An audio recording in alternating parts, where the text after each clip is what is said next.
하나님 감사합니다. 이 밤에도 우리의 발걸음을 주의 전으로 옮겨주시고 주님을 사랑하는 마음 가지고 왔사오니 큰 은혜 받는 시간 되게 하옵소서. 말씀 속에 깨닫는 영 허락하여 주셔서 잘 알아듣게 하시고 또한 말씀이 말씀을 하시는 것을 귀담아 들을 수 있는 귀한 시간 되게 하옵소서. 또한 주님이 온전히 주장하여 주셔서 여종의 입술을 붙잡아 주시고 주의 거룩한 말씀을 대언할 때에 주님의 은혜가 넘쳐나게 하옵소서. 함께 하시니 감사하며 우리 주 예수 그리스도 이름으로 간절히 기도드리옵나이다. 아멘. 우리는 지난 시간에 46장을 보면서 용기를 내어서 야곱이 이제 아들이 있는 애굽으로 내려갑니다. 그렇지만 용기를 내서 가지만 여전히 찜찜하고 여전히 뭔가가 풀리지 않는 상황에서 내려가다가 브엘세바에 이르러요. 그런데 아브라함은 그 주 무대가 헤브론이에요. 근데 이삭의 주 무대 생활권은 브엘세바였거든요. 그런 입장에서 본다면 야곱은 밧단 아람에서 돌아와 아버지가 있는 브엘세바로 내려가지 않습니다. 세겜성에서 집도 짓고 우리도 지으면서 그는 거기서 있다가 디나 사건도 생기고 그다음에 아버지가 돌아가신 후에 그가 이렇게 아버지를 만나는 장면이 있거든요. 장례식에 참여하는 것을 보게 됩니다. 그런데 이런 야곱이 이제 점차 내려가면서 국경선에 이르러요. 거기가 브엘세바예요. 주 무대, 아버지의 주 생활권이었던 브엘세바에 이르게 돼요. 그리고 나서 그가 거기서 다시 한번 언약을 생각해요. 아브라함도 할아버지도 내려갈 때에 노터치 가면 안 돼 했던 장소가 애굽이야. 그런데 아빠도 내려가려고 할 때 안 돼 했던 것이 애굽이에요. 그런데 이제 내가 20년이라는 세월을 정말 고생하다가 가까스로 가나안 땅에 입성했는데 또다시 기근으로 인하여 내려간다? 탐탁지가 않는 거예요. 아브라함도 그해 기근이 들어 내려갔던 곳이 애굽이고 내려가서 아내를 누이라 속였던 곳이 애굽이에요. 그러다 보니 이 야곱 입장에서는 아버지 이삭도 할아버지 아브라함도 꺼렸던 가면 안 돼 했던 그 애굽을 내가 가. 왜? 기근이 들어서. 내가 가. 왜? 거기가 막내가 11번째 아들 요셉에 있으니까. 그래서 마음을 굳게 먹고 가긴 가는데 영 아니올시다인 거예요. 왜냐하면 그 고생을 하고 형을 속이고 에서를 속이고 자기가 장자권을 차지하고 가나안 땅을 차지하면서 그가 붙든 게 뭐예요? 언약이에요. 이 언약의 땅을 내가 가나안 땅을 고수하려고 얼마나 별짓을 다 했는데 내가 내려가? 이게 탐탁지가 않고 용납이 안 되는 거예요. 그래서 브엘세바에서 하나님께 희생제를 드립니다. 그럴 때 하나님이 걱정하지 마. 내가 너와 함께 갈 거고 네가 다시 이 땅으로 돌아오게 될 터인데 살아서는 아니고 너가 거기서 죽게 되면 요셉이 너의 눈을 감기게 될 거고 그리고 너는 무사히 가나안 땅에 오게 될 거야. 그러니까 야곱이 좀 편안해졌어요. 그러면서 야곱이 그래 이 언약은 죽어서도 이루어지니까 나는 죽어서도 돌아오니까 나는 할아버지 아버지가 묻어있는 잠자고 있는 그 막벨라굴에 나도 장례를 치를 거니까 하는 그 용기를 얻어 이제 좋아하고 요셉이 보낸 수레에 올라타요. 그리고 불안한 마음 없이 이제 내려가는 거예요. 그래서 오늘은 그 내려가는 그 찰나 그 순간부터 보도록 하겠습니다. 46장 창세기 46장 28절이에요. 함께 봉독하겠습니다. 시작. 야곱이 유다를 요셉에게 미리 보내어 자기를 그 고센으로 인도하게 하고 다 고센 땅에 이르니 요셉이 그의 수레를 갖추고 고센으로 올라가서 그 아버지 이스라엘을 맞으며 그에게 이고 그의 목을 어금맞춰 안고 얼마 동안 울매 이스라엘이 요셉에게 이르되 내가 지금까지 살아 있고 내가 내 얼굴을 보았으니 지금 죽어도 조카도다. 아멘. 우리도 옛날에 이런 적 있었죠. 누가 이 사람을 모르시나요? 하는 노래가 울려 퍼지면 우리는 마음이 찡해져요. 왜요? 북한에 두고 온 이산 가족을 만나는 장면을 보게 되니까요. 그래서 TV에서 누가 하고 나오면 벌써 마음이 막 설레설레 하면서도 기대하면서도 슬픔이 꽉 차는 그런 시절이 있었거든요.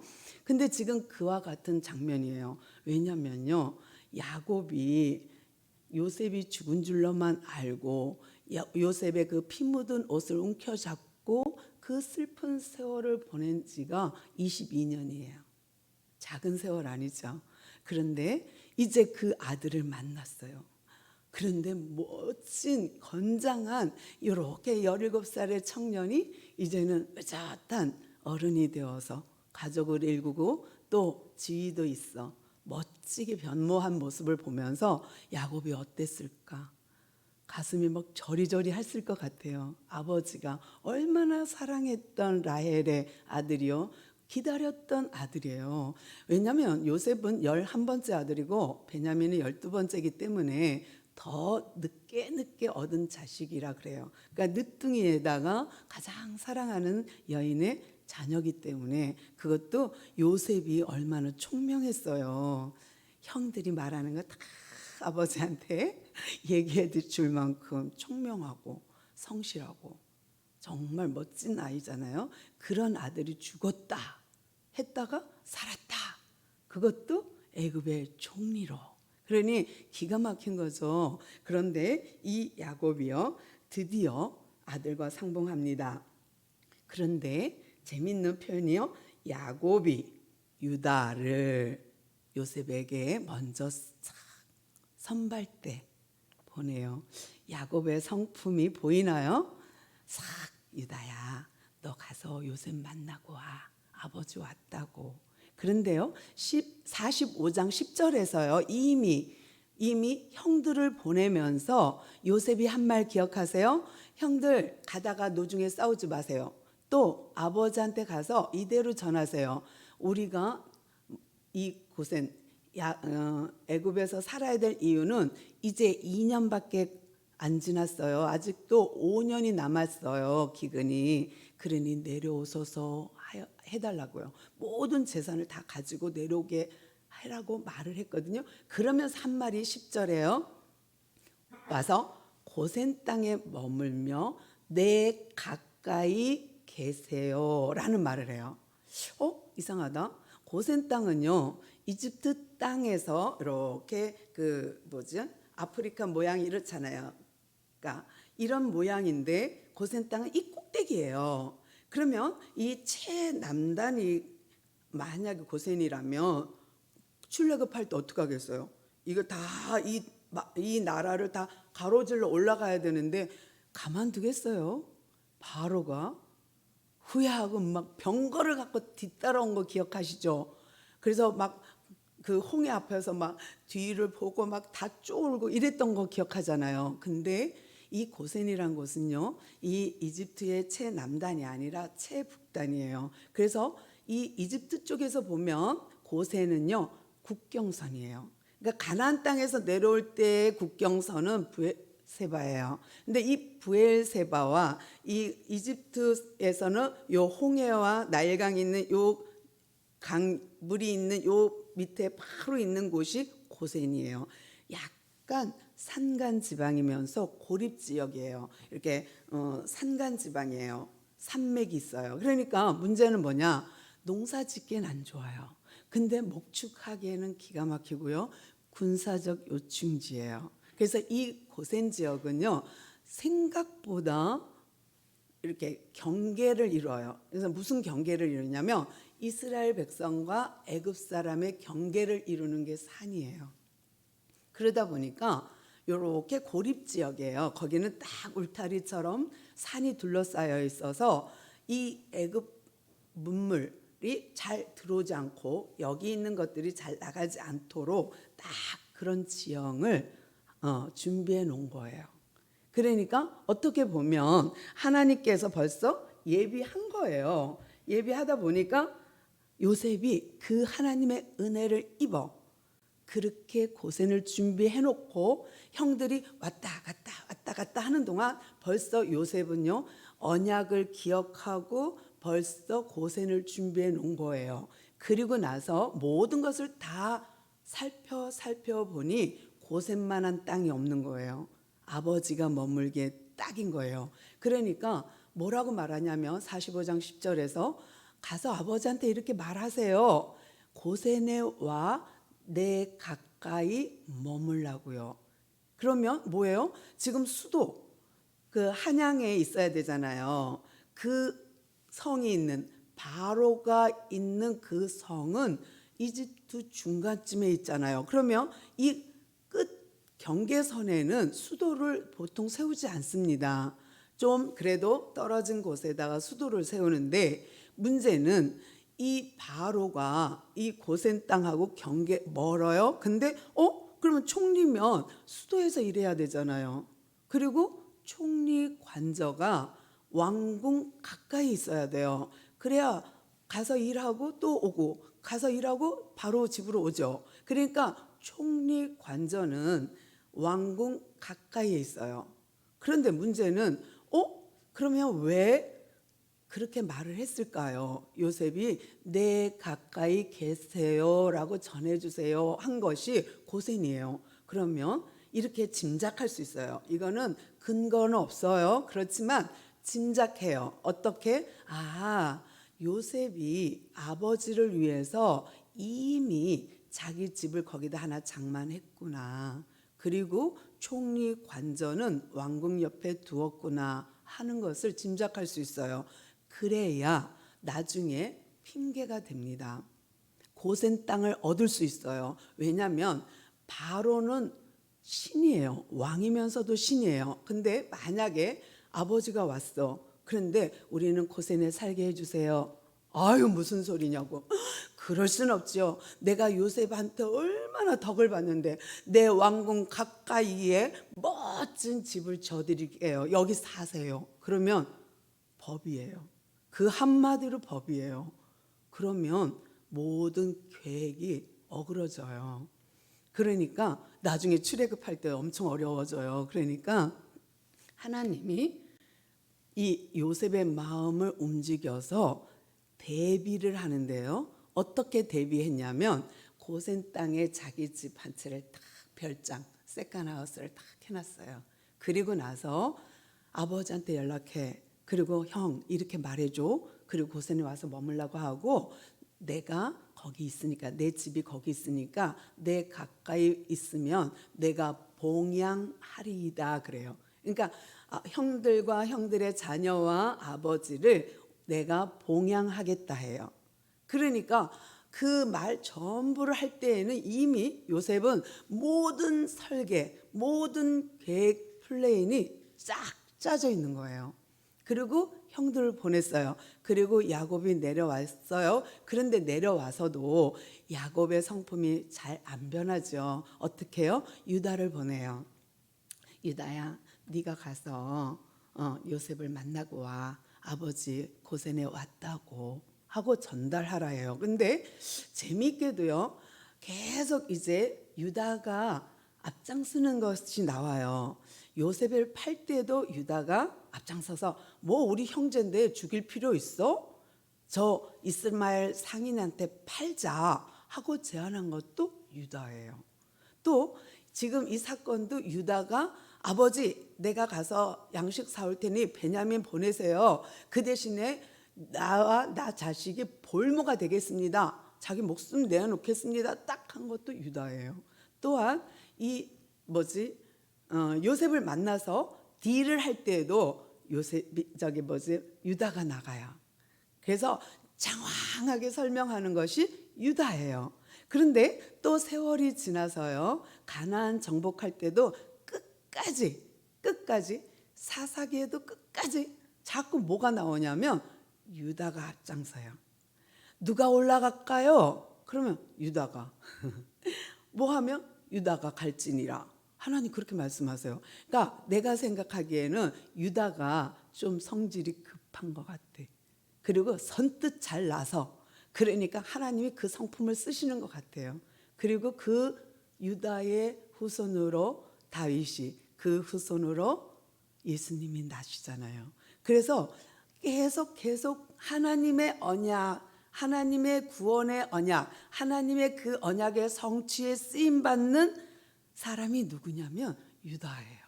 그래서 끊임없이 유다를 쓰시고 또 하나님 유다를 쓰시고 또 유다를 쓰시고 그의 자손을 쓰세요. 그런 거 보면 와, 진짜 하나님은 어쩜 이렇게 한결같이, 이런 마음이 들어요. 너무 정확하게 한결같이 쓰시는데요. 오늘 보니까 야곱이 요셉을 보냅니다. 그리고 너는 가서 요셉한테 가갖고 이 말을 전해. 알았지? 내가 왔노라고, 고센으로 인도하여 왔다고 말해줘. 알았지? 그리고 보냈어요, 유다를. 그리고 유다가 그 소식을 요셉한테 전하니까 요셉이 알았습니다.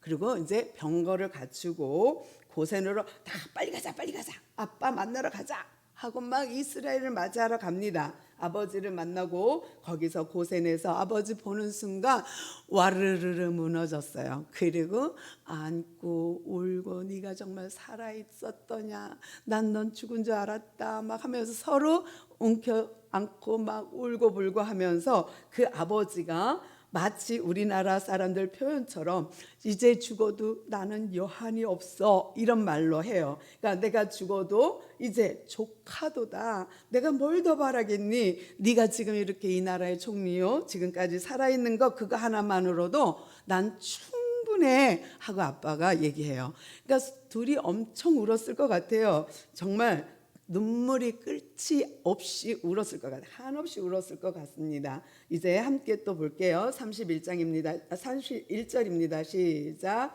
요셉이 그의 형들과 아버지의 가족에게 이르되 내가 올라가서 바로에게 이르기를 가나안 땅에 있던 내 형들과 내 아버지의 가족이 내게로 왔는데 그들은 목자들이라 목축하는 사람들이므로 그들이 양과 소와 모든 소유를 이끌고 왔나이다 하리니 바로가 당신들을 불러서 너희의 직업이 무엇이냐 하거든 당신들은 이르기를 주의 종들은 어렸을 때부터 지금까지 목축하는 자들이온데 우리와 우리 손조가 다 그러하였나이다 하소서. 애굽 사람은 이 목축을 가증히 여기나니 당신들이 고센 땅에 살게 되리이다. 아멘. 놀랍죠. 이제 요셉이요 와갖고 시큰 아빠 끈안고 울었어요. 그리고 나서 참 놀랍게도 말하는 것을 리허설 시켜요. 아버지, 형, 잘 들어.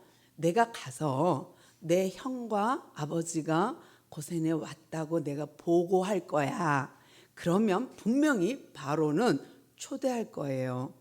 우리가 지금 제주도에 난민들 와서 쫙 있었을 때 우리도 막 관심 갖고 했잖아요. 말하자면 지금 애굽 땅에 야곱의 가족들이 난민처럼 몰려온 거예요. 70명이. 그런데 이 70명이 떼거지로 왕궁에 들어가 보세요. 별별 소리가 다 날 거예요. 이상한 소문도 막 날 거예요. 그러니까 미리 아버지를 고센으로 모시소서 하고 요셉이 다 짠 거예요. 그래 놓고 막 바로가 알기 전에 막 가갖고 아버지하고 형들을 만나서 얘기를 해요. 내가 시키는 대로 하세요. 그러니까 내가 말하는 대로 하셔야 됩니다 하고 아빠하고 형들에게 부탁해요. 뭐라고? 분명히 내가 가서 보고를 하면 너희들 직업이 무엇뇨 하고 물으면 목축하는 자입니다 라고 대답하셔야 됩니다. 농사도 짓고요, 양도 치고요, 우리는요 못하는 게 없어요. 이렇게 말하면 큰일 난다고 얘기를 해요.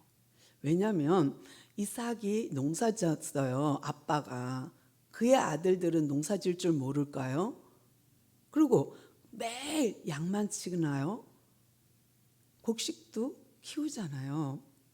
단 직업은 직업이 이때 농사 짓는 직업도 이때 진짜 큰 비중을 차지하는 것은 목축업이 맞습니다. 그러나 만약에 바로 앞에 갔는데 형들이 우리는요 농사도 쬐끔 짓고요 목축도 쬐끔 하고요 이러면은요 안 되는 거예요. 그러면 너희들이 농사도 질 줄 알아? 이렇게 되면 안 되는 거예요. 왜냐하면 우리도 옛날에 어떤 직업은 천하게 여겼잖아요. 그런 것처럼 지금 애굽 사람들도 목축하는 사람을 드세다고 생각해요. 거칠다고 생각해요. 왜요? 양을 몰고 다니면 어떤 들짐승과 싸우기도 하고요. 또 때로는 뭐 죽거나 뭐 구렁이에 빠지거나 하면 꺼내서 잡아 먹잖아요. 그러니까 이게 놀라운 게 뭐냐면 애굽 사람들은요 그것이 신이기 때문에요 쉽지 않아요. 그러니까 힌두교는 어때요? 소가 신이죠. 그러니까 소가 늙어서 완전히 뼈만 남을 때까지도 안 잡아먹어요. 만약에 소가 어슬렁 그냥 이렇게 있으면 차가 빵빵하지 않고 가만히 기다려요. 그 소가 지날 때까지. 왜? 신이니까. 그렇다고 생각해 보세요 한번. 그러면 지금 애굽의 신, 애굽이 섬기는 가축, 소. 그래서 나중에 출애굽해갖고 그들이 시내산 아래에서 송아지 만들잖아요. 애굽신. 그래서 그들이 섬기는 건요 소예요, 소. 왜냐하면 그러니까 농업이 발달돼 있고 농업에서 크게 쓰임 받는 것이 소이기 때문에 이 소가 풍년을 갖다 준다고 여기기 때문이죠. 일을 많이 하면. 그러므로 그들은 소가 신이에요. 그런데 이 목축하는 사람은 때로는 그 소를 잡아 먹잖아요.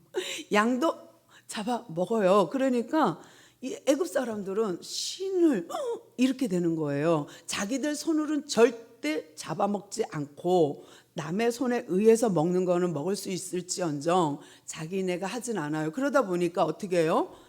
이스라엘 백성이 목축하는 자니이다 할 때 이렇게 거부 반응이요. 가까이 하기 싫어. 야만인. 드세. 이렇게 돼버리면 가까이 하고 싶지 않은 거예요. 그러다 보니까 요셉이 정치적인 발언을 시킨 거예요. 아빠, 형, 절대 농사 얘기 꺼내지도 마. 입도 뻥끗 마. 바로가 네 직업이 무엇이뇨 하면 목축하는 자니다 하고 어려서부터 우리는 이것밖에 몰라요 하고 말을 하라고 시켜요. 그런 거 보면 요셉은 참 치밀하다. 제 생각이에요. 참 뭐랄까 정확하다. 그런 생각을 해보거든요. 그래서 요셉이 참 여러 생각을 했구나. 고센 땅도 준비했고 또 이런 말도 리허설 시켜서 바로 왕 앞에서 실수하지 않게 합니다. 그래서 여기까지 보면 진짜 요셉은 대단하다 하고요.